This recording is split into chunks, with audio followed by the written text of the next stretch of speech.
Sebelumnya kita udah ngulas novel Kusurya no Hitorigoto volume 5 chapter pertama. Kita akan lanjutin lagi pembahasannya.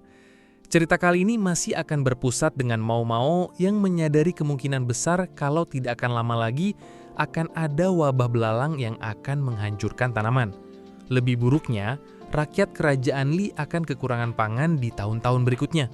Sebelum melanjutkan, alangkah lebih baik kalian bantu subscribe channel ini agar membantu channel ini lebih berkembang. Dan jangan lupa, aktifkan loncengnya. Siapkan cemilan dan mari kita lanjut ke pembahasan yang kemarin. Volume 5 chapter kedua. Pagi itu, Mau-Mau merasa heran. Bagaimana bisa ada barang milik klan Shi dijual bebas di pasar? Benteng Shishu udah lama ditutup. Semua hartanya seharusnya disita atau hancur. Tapi sekarang, salah satu ensiklopedia milik mereka muncul di hadapannya.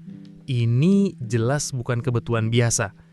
Dan disinilah kita melihat betapa cepatnya otak Mau-Mau bekerja. Dia langsung memanggil Lihaku, tentara besar yang diam-diam jatuh cinta pada Pairin, salah satu 3 putri rumah Verdigris. Meski Lihaku selalu terlihat kesal, dia sebenarnya selalu bersemangat setiap kali Mau-Mau memintanya datang, terutama kalau ada kesempatan melihat Pairin. Kali ini, Mau-Mau memintanya mengawasi pasar, mencari buku curian. Dan seperti biasa, Lihaku mengeluh sambil menatap langit-langit atrium, berharap bisa mencuri-curi pandang melihat wajah cantik Pairin. Tapi meski mengeluh, dia tetap melakukan tugasnya dengan baik.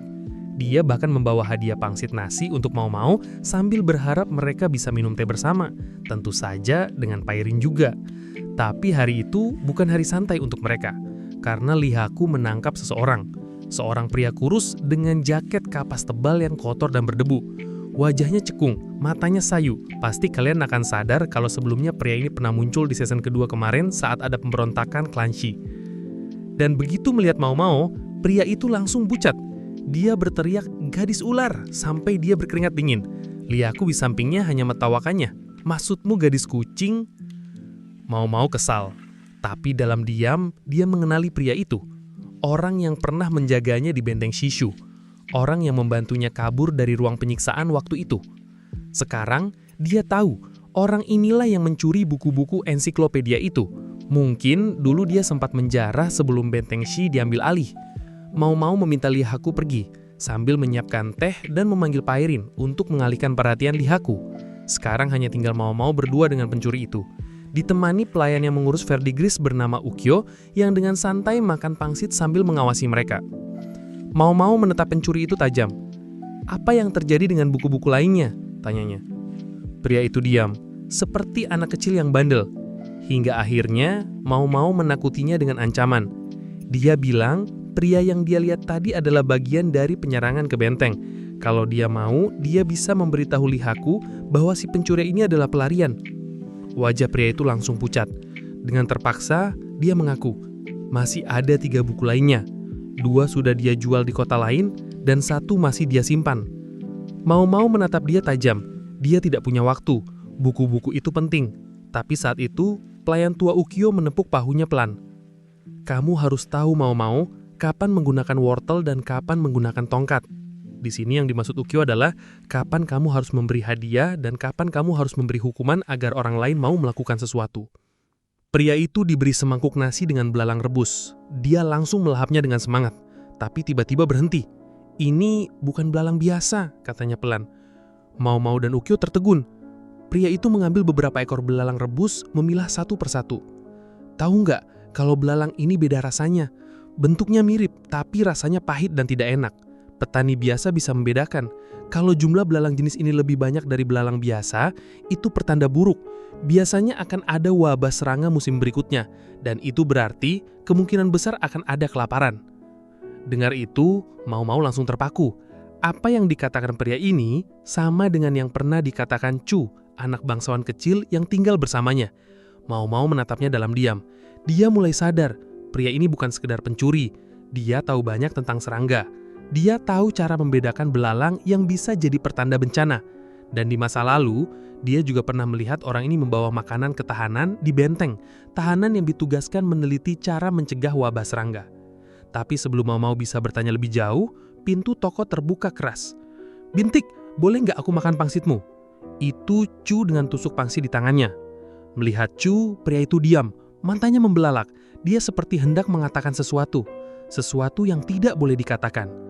Tapi Mau lebih cepat. Dia langsung memasukkan ramuan pahit ke mulut pria itu sebelum dia sempat bicara. Pahit sekali, pria itu jerit. Mau tahu, jika orang ini bicara tentang siapa sebenarnya Chu, itu hanya akan mendatangkan masalah besar. Karena semua orang mengira Clancy udah habis sampai ke akar-akarnya. Fakta bahwa Chu masih hidup adalah rahasia yang tidak boleh bocor. Untungnya, dengan bantuan Ukyo yang bijaksana, dia mengalihkan perhatian Chu dan mengajaknya main untuk naik di pundaknya. Dan begitulah hari itu berakhir, dengan Mau menatap Chu yang duduk di pundak Ukyo sambil tertawa kecil. Volume 5 chapter ketiga. 3 hari setelah kejadian itu, seorang bangsawan bermasker muncul di toko apotek Mau pas matahari lagi terik-teriknya. "Selamat datang, syukurlah kamu datang hari ini."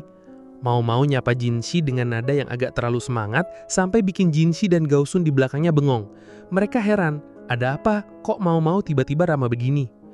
Jinshi akhirnya duduk di bantal bundar di dalam toko, sementara Gaosun mundur ke ruang depan rumah Verdigris. Begitu pintu tertutup, Jinshi melepas maskernya. Terlihatlah wajah cantiknya dan bekas luka panjang di pipinya. Meski udah nggak sakit seperti dulu, tetap aja bikin orang sedih lihatnya. Belakangan ini, banyak cerita tentang pemberontakan klan Shi tahun lalu. Orang bikin cerita heroik dengan pahlawannya adalah adik kaisar yang ganteng dan penjahat utamanya Lowland. Bekas luka di wajah Jinshi ini bikin cerita tentang Lowland makin hidup, seolah dialah penjahat besar yang meninggalkan luka itu. Padahal ya, Mau cuma bisa ketawa kecil mengingat betapa absurdnya cerita rakyat itu, tapi di hatinya juga terasa sedih. Jinshi menatap Mau dan bilang, "Saya pikir kamu punya sesuatu yang ingin kamu sampaikan." "Oh iya, benar." Mau lalu mengambil ensiklopedia dari rak. Buku itu dulu dari benteng Shishu, tapi ada oknum yang menjualnya ke pasar gelap. Mau menjelaskan kalau dia berhasil mengembalikan buku itu dan hanya tinggal 1 buku yang belum kembali karena masih tertinggal di benteng. Jinshi bingung, kenapa kita ngumpulin buku-buku ini? Mau langsung menyiapkan demo sederhana. Dia ambil mangkuk berisi belalang rebus dan menaruhnya di depan Jinshi.